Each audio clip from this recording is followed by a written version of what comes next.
Hello friend, PF অর্থাৎ provident ফান্ডের যে টাকা আপনার জমা আছে বা গচ্ছিত আছে সেই টাকা তুলতে আপনাকে বিভিন্ন সময় আবেদন নিবেদন করতে হয়।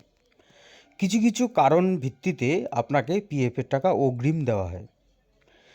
সেক্ষেত্রে আপনার চিকিৎসা সংক্রান্ত হতে পারে বা পরিবারের কারো চিকিৎসা বা বিবাহ, মেয়ের বিবাহ, এরকম অবস্থায় কিন্তু এই পিএফের অগ্রিম টাকা তোলা যায়। কিন্তু এ সমস্ত বিষয় বাদ দিয়ে যদি আপনি যখন তখন যদি তুলতে চান তাহলে আপনার কিন্তু পিএফের টাকা তোলা যায় না, অর্থাৎ হঠাৎ করে প্রয়োজনে আপনি তুলতে পারবেন না। এবার সেই বিষয়টিকেই কিন্তু পরিবর্তন করা হচ্ছে। আপনার ইচ্ছে হলো আপনি এটিএম থেকে আপনার পিএফের অ্যাকাউন্টের টাকা তুলে নিতে পারবেন। এবার কিভাবে?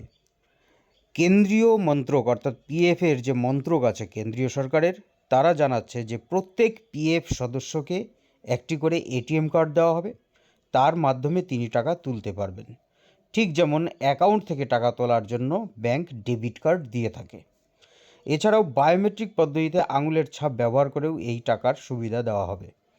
অর্থাৎ আপনি ব্যাংক বা পোস্ট অফিসে গিয়ে আপনার পিএফ অ্যাকাউন্টের সঙ্গে যদি আধার কার্ডের লিঙ্ক করা থাকে তাহলে আপনি বায়োমেট্রিক দিয়ে সেই পিএফের টাকা তুলতে পারেন। কিন্তু এখন প্রশ্ন, যে যখন তখন কি এটি তোলা যাবে? অর্থাৎ আপনার অ্যাকাউন্টে 2 লক্ষ টাকা আছে, একটি নির্দিষ্ট অ্যামাউন্ট বাদ দিয়ে আপনি যখন তখন তুলতে পারবেন? চাকরির 2 বছর পর থেকেই বা 5 বছর পর থেকেই এরকম কি কিছু হবে? এখনও পর্যন্ত সে সম্বন্ধে কোনো নির্দিষ্ট নিয়ম চালু হয়নি। যদি সেটি চালু হয় তাহলে পিএফে যে গচ্ছিত টাকা একবারে পাওয়ার যে প্রবণতা, সেই প্রবণতা কিন্তু কমতে পারে বলে মনে করা হচ্ছে। অর্থাৎ পিএফের টাকা যদি যখন তখন তোলা যায় তাহলে গচ্ছিত রাখার প্রবণতাটা কিন্তু কমবে। ধন্যবাদ।